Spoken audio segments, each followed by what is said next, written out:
Let's see, not do it. I'm like, wait, Matt hasn't seen a Christmas story. Matt hasn't seen a Christmas story. I'm not waiting. Don't do it. Is it like that fast? Yeah, it's that fast. Like if I go... Yeah, you'll die. You won't die. Matt, don't.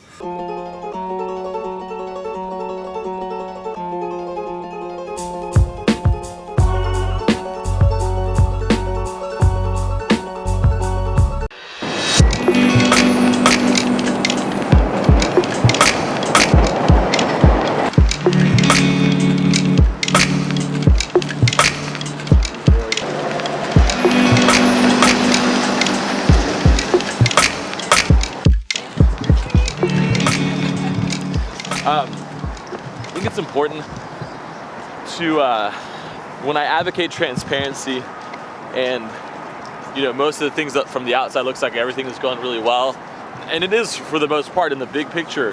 When you take a step back, things are phenomenal. Health is great. People are getting new places to live in, buying new cars. Like that stuff makes me happy when I see that.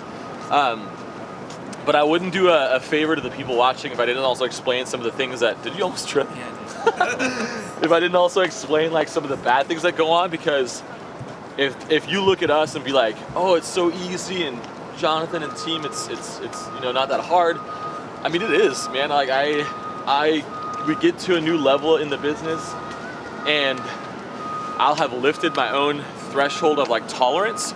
And so if we go down below that, even though it was much better than it was last year, or just like 3 months before that, it's like a savings account. Like you saving money and you're saying, oh, I have $1,000 or now I have 2,000. I'm never gonna go below 2,000.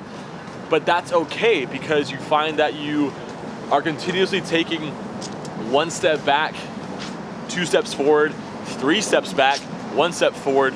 And you can feel like you're kind of locked in some places and you're not really making much progress. But you are, and this is where you have to take a step back and look at that big picture and not get so caught up on the day-to-day kind of stuff or how it feels that you're in a storm right now in a business setting or the seasons that you're going through. Like that's in life too. Like you'll have deaths happen to your family. You'll have bad things happen, but they're not gonna last. The same thing with the good things, they're not gonna last. So that to me has been a lot of help in figuring out how to like just keep a calm mind and a clear focus. And then on top of that, get ready for the crap. Oh my God. Get ready for the ice cold winds because they're not fun. Get ready for the people who you thought you had a good relationship with, put in their notice, right? Quit on you. That client that you thought was gonna be a great client turns into be a crap one and they're gone. Like, stuff is gonna happen, so the way that you're built and the way that you can take those hits is gonna be important. Focus on that and know that it's not all rosy and it's not all great stuff either. Keep that in mind. Finally, final day of the trip. Freeze. So some months back, we actually had 3 people put in their 2-week notice all at the same time. Matt was one of them, Spencer was one of them, and another person that you'll see later in this episode named Allie. What we failed to recognize was taking feedback from the people who were a big part of our team and not taking it as seriously as we could. And so what you're basically about to hear are the stories from them individually of how things went down, and then also things that we've learned from the management side at KlientBoost to do better and make improvements. In Wisconsin here, gonna go meet with the client, get some coffee, more importantly. And then after we meet with the client, I think we're finally heading home. So it's been a fun, long trip, productive, but I do miss my bed. My cats. What about your wife? And of course my wife. I was getting to saving the best for last, babe. I love you. I promise. I don't love the cats more than you. Oh, it's recorded. I don't know about that. So we're driving through Wisconsin right now. Super cold. We're gonna switch it up a little bit today and talk about some of the not so sexy and not so fun stuff at KlientBoost. For me personally, a few months ago, I was actually considering leaving KlientBoost, which came as a shock when I talked to Jonathan about it. In case you guys don't know, I'm actually the longest tenured employee at KlientBoost, coming up on 3 years, so I've been with the company for a long time. So it wasn't an easy decision when I came to it, but I came to a point where, you know, there was this new rollout of a comp plan for KlientBoost employees, and it was a super generous, you know, comp plan with for overall for, you know, a lot of people benefiting from various, you know, opportunities given through this comp plan. But with being here for such a long time, it was actually, you know, hurting me, and I was one of the only people to not really benefit from it and see kind of the opposite. And so it didn't really sit right with me, and I wasn't too happy, and I voiced, you know, some initial concerns, but, you know, it was kind of like, hey, let's just test this out and see where it goes. And, you know, it didn't, nothing really got, you know, fixed or solved or anything like that on my end. And so I got to a point where I just, you know, wasn't really happy, and decided, you know what, I don't know if KlientBoost is the right place for me anymore. Even though I have been here for a long time and I love so many aspects about it, it just got to a point where I didn't know if I could do it anymore. And so I actually started applying to other agencies and going on some interviews, and was even offered another position that, you know, at the time I was like, hey, this is a good opportunity for me, I'm going to take it. And you know, and rather than go to Jonathan and the leadership team and say like, hey, I have this opportunity on the table, I'm not happy, and if nothing changes, I'm going to leave, I actually pretty much came up and said, hey, I'm going to leave. I have this other opportunity. And so it was kind of just like a surprise for them. But at the same time, I think it was necessary, in the fact that it was a big shock because I have been there for so long. And it kind of opened Jonathan's eyes to, you know, the concerns that I was voicing as far as, you know, my situation with the comp plan. And you know, we had a really good heart-to-heart after I had that conversation with him, and you know, we came to, you know, kind of the root causes of the problems, and obviously I'm still here. We've talked about, you know, as far as like a game plan for where, you know, for like a comp plan for me, you know, what my role at the company can be, where I can be, you know, most used and most beneficial. And so it was, you know, it was a rough patch there for a few weeks, but flash forward a few months later, you know, I'm, you know, super excited, super pumped, and you know, I'm glad I ended up staying. Yeah, and when I came to the point of like, hey, like I'm gonna be, you know, putting in my 2 weeks, like that was such a hard decision, not only because I had been with the company for so long, but you know, because I've made so many friends at KlientBoost, just, you know, people that like I literally can't see my life without, you know, these days, and like literally people I can see being lifelong friends, and you know, plus my HOTS crew, like I don't know what I would do without you guys. But yeah, like I said, I'm super pumped, you know, that we, you know, Jonathan, the leadership team, and I, you know, came to an understanding for where I can be used in, you know, a career trajectory that makes sense. I don't know why the camera's on me now, because I'm one of Matt's lifelong friends, or whatever. Oh my gosh. By the way, I like the fact that your HOTS crew is not your lifelong friends. I never said That's that. the way it was worded. That is not true. All right, so we're here in Fond du Lac, Wisconsin, at Lake Winnebago, and just wanted to talk a little more somber of an issue of, I think Matt talked earlier, or he'll be after, about just kind of some of the things that don't always go great with startups, and some of the trouble that you hit, and kind of makes you reevaluate where you're at and what you're doing. So I'm trying to think, it's probably like 4 or 5 months ago I got reached out to by an agency internationally, and they had a good offer, and obviously I love KlientBoost and I love everyone at KB so much, you know, but I was just thinking of my career and kind of where I was going, and it was tough because I was in a position that I had asked for, and it just, it turned out to be something that I didn't love, and so I didn't want to just go to Jonathan and screw him over and be like, hey, this position that I'd asked for, I don't really like. And so to me, the solution was just maybe to kind of part ways. And so I pursued this offer from this other company. And so basically just talking with, Kim and Jonathan about, leaving soon. And it was actually really healthy because, probably the better thing to have been kind of just express my frustration, but kind of in my head, I just didn't want to bring all those things with the position I was in to them because I'd asked for it, and I just kind of saw it, like for me, I kind of just saw it as, me just being a bad employee for kind of being like ungrateful. It's kind of what it felt like to me. So, but just getting to talk to Jonathan and Kim about it, and just kind of made just a super gracious, kind of just talking through with me how they value me and that they appreciate, what I've done. And so, they made another spot for me that, I've now 4 months in that I love.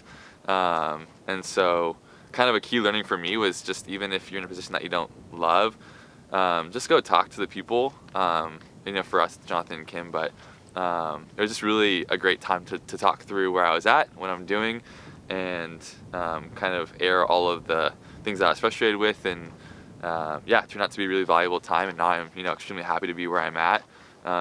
But that's kind of was the darker side of, 3 or 4 months ago, basically leaving. But now I'm here, and now I'm happy, and, not that everything was for me, but I think it was just healthy to kind of express where I was at, and, they came alongside me and encouraged me and loved on me, and so I'll always be super appreciative for that. So we heard from Matt and Spencer on what happened that day, where basically like 3 notices of like doing new things and going and chasing new dreams were basically given to us. And I remember that day that I was like, my brain was like firing on all cylinders. I'm like, damage control. And the day that I left for the day, drove home, I could just feel like I was getting I immediately got sick. Yeah. I was just drained from everything. So you're a person who has been with us. We left on really great terms, but I want to hear the bad news of why we've kind of didn't build the environment that was the best for you at that time. There's a couple of things. So the first thing is that I think being with the company, not since day one, Right. but I was in the old 17th Street office, Yeah. and so I feel like I'm kind of an OG, but not part of the OG group. Sure. But I feel like at that point, kind of the team can get in, or myself at least can get in kind of a spoiled mentality of, well, this is what I want, I've been with the company, and Yeah. if it's not going to change, then blah, blah, blah. So throwing myself under the bus, I think that it was kind of a spoiled mentality of, I've been with a company and why is my opinion not valued? Yeah. Which then is a great segue into during the time that the basically Black Friday happened, where all 3 of us came out of a room and we're like, oh, do you do it too? Yeah. I think that everybody just kind of felt like we were undervalued. It was a time where we were growing really quickly, but we just didn't have processes in place. Right. And the processes where we're basically us as employees wanting to say, we want to feel like we're safe, we want to feel like our salary and our compensation is safe, and we Right. want to feel like there's also a value that's added on to us as employees, rather than just, everybody's at one equal thing and things Right. like that. And there was some frustration with conversations that we had around that. Yep. The thing that we did wrong, just to give you guys some context, is that we came out with a new comp plan. That was kind of the catalyst of a lot of this, right?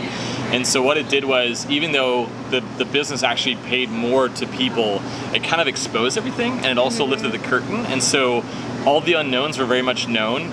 It was very easy for the designers to see that maybe they weren't valued as much, but the interesting thing, the intent of it was the designers never got any commission. And Yeah. so 2 parts was, let's give more money, but let's also give ownership to people on the design side, on the account management side, to feel like if they get clients and they grow them, that's great. Or if they want new clients, there's more money for them. But if they lose clients, it's gonna burn, right? Yeah. And so we went through these rounds of conversations, and people were telling me things that I'm like, yeah, I don't know if that's really that important.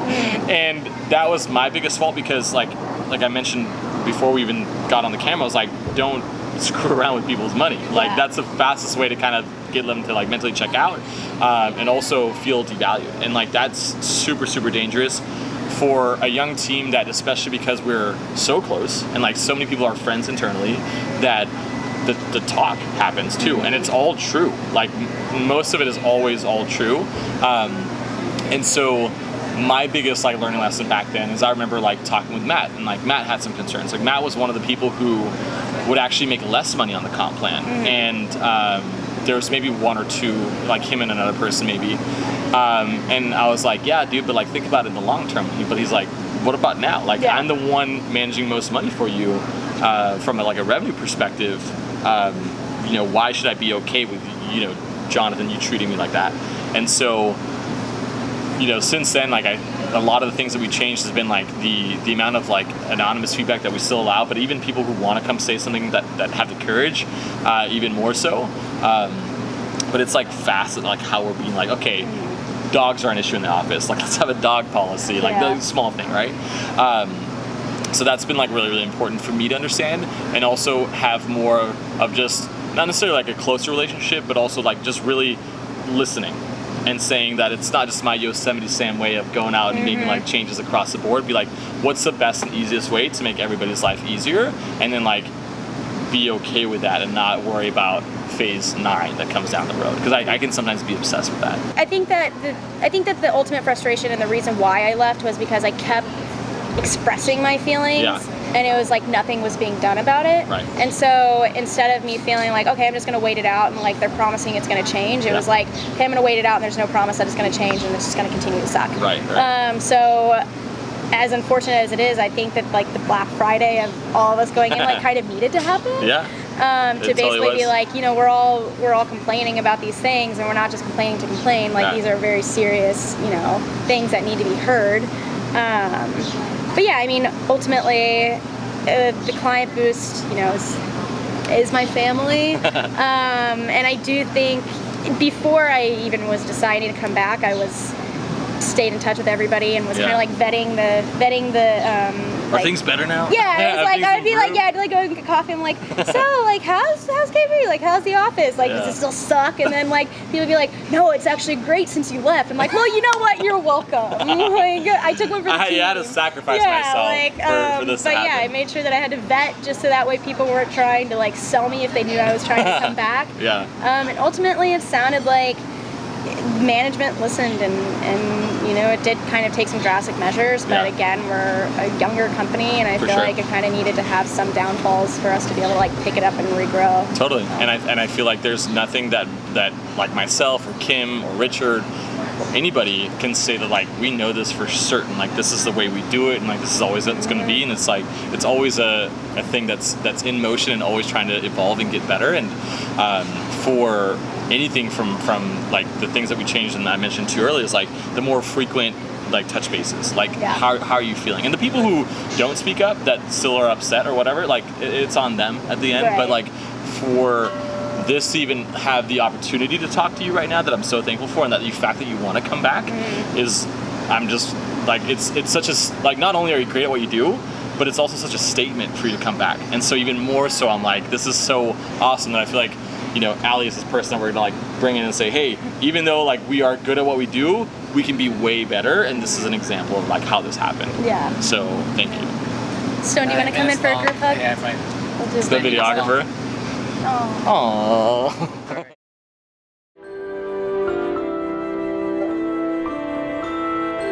Hey, so if you look behind me, you can see a giant table of presents. That's where we're about to start playing our Christmas present game.